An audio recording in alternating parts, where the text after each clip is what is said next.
ازيكم حبايبي عاملين ايه؟ يا رب تكونوا بخير. يلا بينا نجرب مع بعض كيكة الويفر الجديدة ونشوف طعمها ايه. هقول لكم الطعم بتاعها ايه علشان اللي ما جربهاش وعايز يجربها. لان انا واحدة من الناس طبعا كنت محتارة من شكلها كده. هي شكل الويفر والطبقات شكلها تحفة، هل هي طعم الويفر ولا طعمها ايه؟ يلا بينا نسمي الله ونشوف احنا عملناها ازاي. شايفين ايه من جوه؟ طلعت طبقات اهي جميلة. شكلها حلو.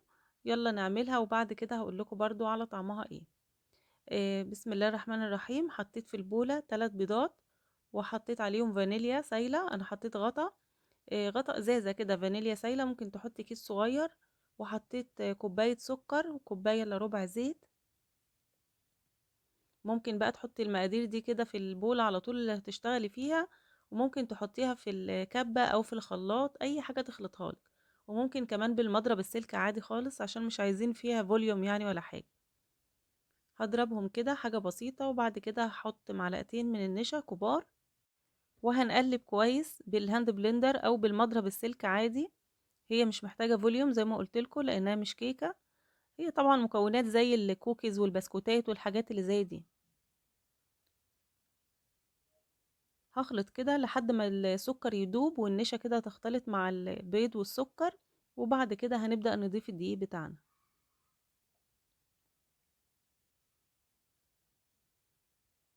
حطيت 4 كوبايات من الدقيق بالكوباية المعيارية، وهحط عليهم معلقتين صغيرين كده من البيكنج باودر. هقلبهم بقى بس مش هعجن كتير علشان العجينة دي لو اتعجنت كتير هتعضم معاكي. احنا مش عايزينها تعمل زي العيش ولا تعضم يعني تبقى ناشفة ومش هشة في نفس الوقت لو اتعجنت كتير. فهي اخلطوها زي ما بخلطها كده. وبعد كده هقسم الخليط بتاع الكيكة ده على نصين.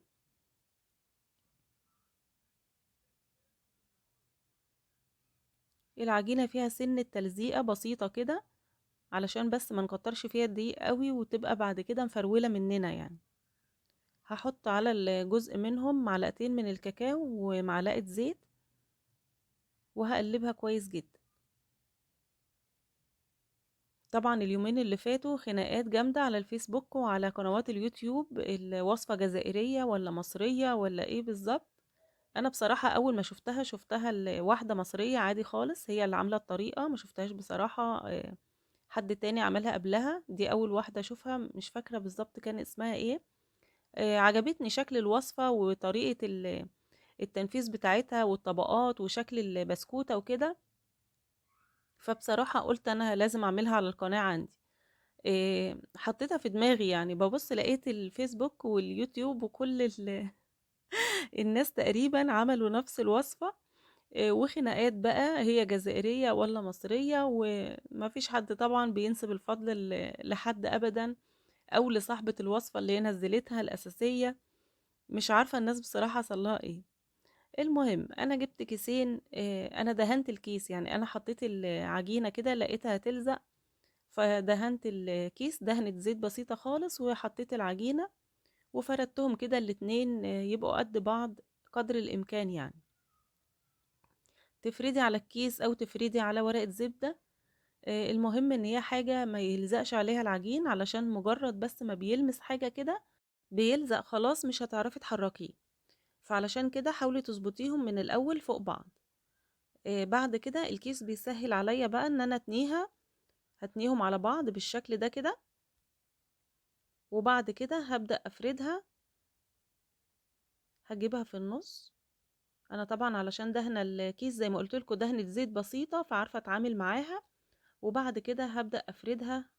احاول برضو ان انا اظبط كده وانا بفرد علشان تكون العجينه مظبوطه معايا في الاخر. عادي بقى لو لقيتي حتت كده من الشوكولاته اكتر شويه من الفانيليا او مش مظبوطين قوي قد بعض، انت دلوقتي لما تتنيهم كذا ثانيه فوق بعض هيتظبطوا ان شاء الله وهتبقى شكلها حلو خالص.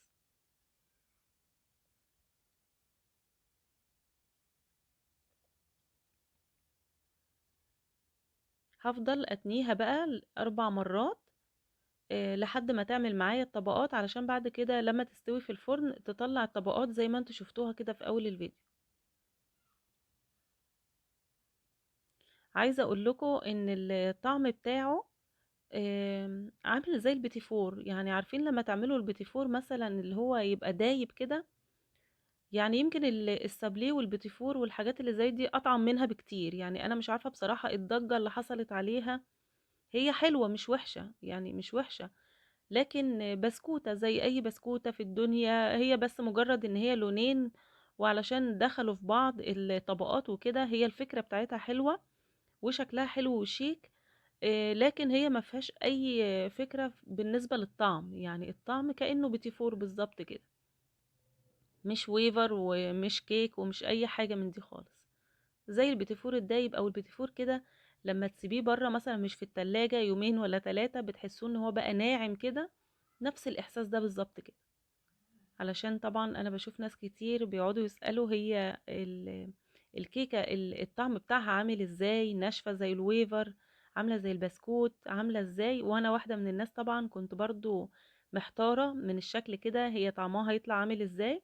فهي طعمها اقرب حاجة زي ما قلتلكوا كده بالظبط، زي البيتي فور لما بيكون قاعد كذا يوم كده بره التلاجة وناعم خلاص، او طري خالص يعني. هحطها في صينية مقاس 25 في 25. ممكن تحطها في صينية أكبر من كده، يعني لو عايزينها بقى تطلع مفرودة شوية ممكن تحطها في صينية مقاس 30 في 30. هي طلعت سميكة شوية. الطرف بتاعها ده أنا شلته بالسكينة وهوريكم دلوقتي أنا عملت فيه ايه برضو. عملتهم مدورين كده وحطيته في الفرن على درجة حرارة 180. أنا أخدت معايا حوالي نص ساعة، بس أنا حطيت صينية فيها مية من تحت عشان خفت لحسن تتلسع وكده. فخدت نص ساعة.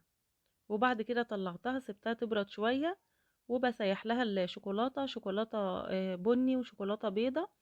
البيضة دي نوتيلا مش شوكولاتة. والشوكولاتة البيضة 200 جرام حطيت عليهم معلقتين كبار زيت وقلبتهم.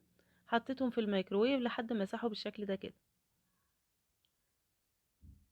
دي الكيكة بعد ما طلعت من الفرن او البسكوتة.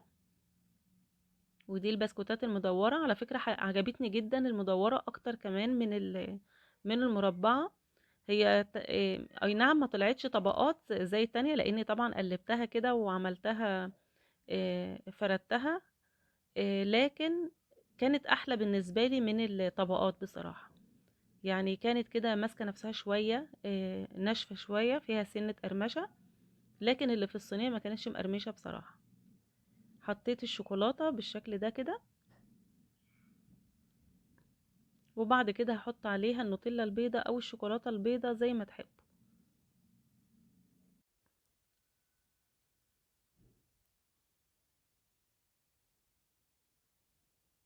وبعد كده هاخد عود شيش طاووق كده او سكينة او اي حاجة واسحب الخطوط دي.